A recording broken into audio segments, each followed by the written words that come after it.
Good morning and welcome to the University of New Mexico. Thank you. Could you share with us a little bit about yourself and some of your current projects? hmm I am currently associate professor at New Mexico State University, recently tenured and promoted. Just got the news in late April.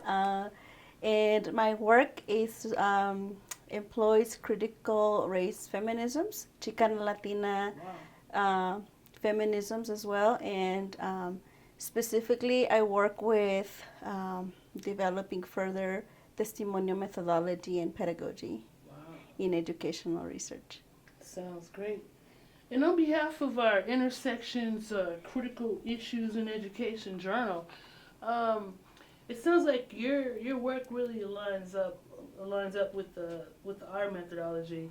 Um, what are some of the ways that you down at NMSU get students engaged in your coursework or engaged in your projects? hmm Well, I teach in curriculum and instruction, um, and I teach courses in critical multicultural education, critical race theory in education, qualitative methodologies, curriculum and pedagogy courses, and um, more methodological courses. And really, my work has been around with teachers in particular, either future or current teachers, getting them to explore who are you, and this idea of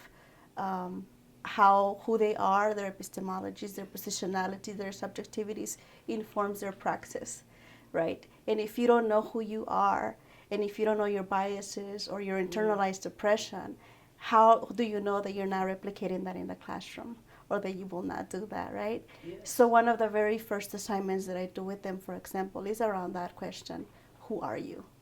And for future teachers, it's really about their teaching philosophy, right? So what is your approach, your pedagogical approach, and how did you arrive at that?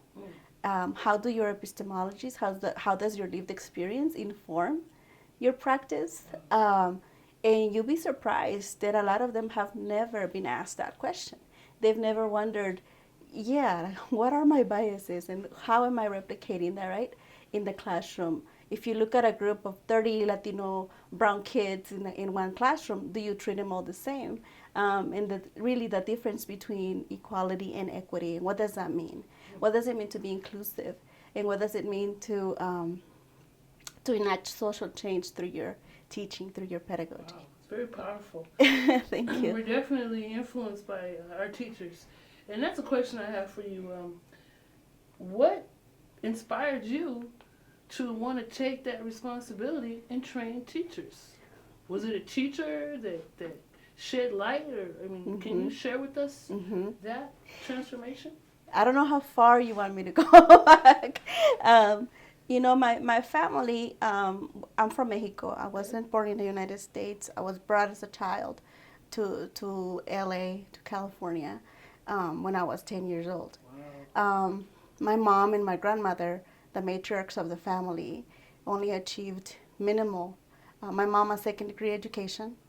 My dad, I don't know. And my grandmother had no formal schooling. Up until the day she passed away, she signed with her thumbprint. So I learned a lot, however, from them. The very first feminist that I met is my mother, Wow. right? Yes. Her courage, her force, her strength, her perseverance, the courage to come to the United States by herself, right? And my grandmother, we're from Veracruz, Mexico, and taught me a lot about the culture, about healing through herbs, plants, right? And those are things that you don't learn in textbooks, especially in a westernized, Eurocentric, pro-standardization era, right? Yes. In Mexico or in the U.S., wherever. So for me, having come to the United States as undocumented, being brought as a child, I was one of the very first beneficiaries of the DREAM Act in 2001. And in high school, I was in middle school. I was pointed out as this uh, kid with potential. I grew up in South Central LA, and because the schools were overcrowded in South LA, they had to bus me over to the West Side. I mean, it was good and bad, right? Wow. My very first teacher in the United States, ironically, her name, Judith Weiner. And she used to place all of us who didn't speak English way in the back of the room, and she would literally scream at us we didn't speak English, and I didn't know what she was saying, but I could sense hatred or strong dislike in her voice, in her treatment of us, right? So from early on, I knew that there were discrepancies and that segregation existed in schooling. The resources in the schools that my cousins and siblings attended in South LA, the resources were scarce. But then in West LA, I had, other privileges that came along with riding that yellow bus every morning, right, for 4 years. So I learned English pretty fast. And then when I went to, in middle school, it was still junior high at the time, they pointed me out as a child, as a student with potential. And they matched me with a mentor from West LA through a program called the Fulfillment Fund.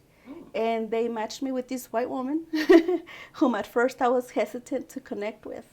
And she became another parent to me, another mother to me. And because of her, I think I was then exposed to places, language, people different from me, different from what I had grown up with, different from what I saw and witnessed and experienced in South LA, in the hood, in El Barrio. And when I got to high school, I had a teacher who had a PhD, Miss Gutierrez. And she was phenomenal. She had earned a PhD from Stanford. And here she was teaching in South Central LA. By that time, by high school, I was back in the hood. And I wonder what that was. What is a PhD?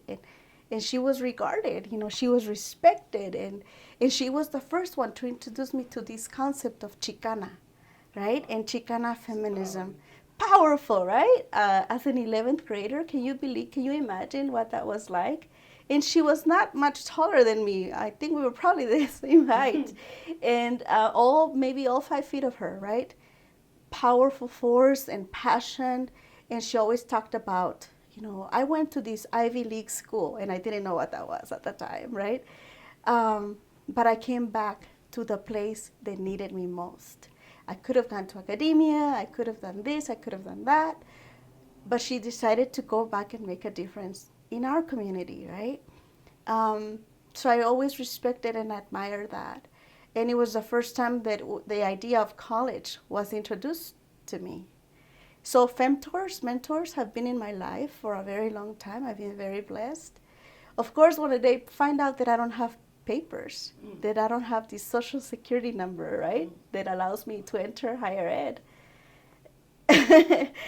my teachers were hands off. However, my mentor, Dee, who had been introduced to me, the white woman, and her family, her husband, Michael, were gracious enough, to support me through undergraduate, my undergraduate education. And to this day, I think they still support me in many ways. But definitely the catalyst, I think, was going to a career day through this program, the Fulfillment Fund, and hearing Cecilia Burciaga, may she rest in peace, who was talking about, she shared the starfish story. And I don't know if you're familiar with that story, but she definitely impacted me. At that time, she was the executive assistant to the president at Cal State Monterey Bay. And by fate, chance, luck, whatever you want to call it, meant to be, I ended up at Cal State Monterey Bay in 1997. Wow. And I just dated myself. And that was the beginning of an educational experience that transformed my life, that set me on this path to to actually validate the stories that communities of color, that in my own family, right, they've existed. This wisdom, this knowledge, this sabiduría that you're not going to find in books. And so I realized early on that that was one vehicle, right, to make a difference. I love being in front of the classroom or around the classroom.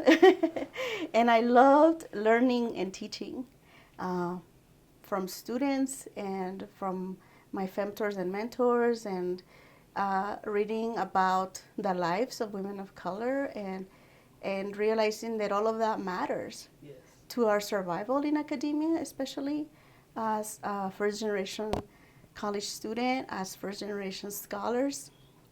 And that's what I try to employ and draw from my students in my classes. So this idea of what is your testimonial, what is your story, and making therefore the classroom an inclusive space where I want to hear and learn who is in my class, and teach to the whole student, mind, body, and spirit.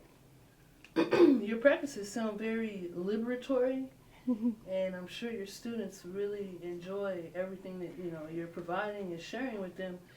So my final question would be,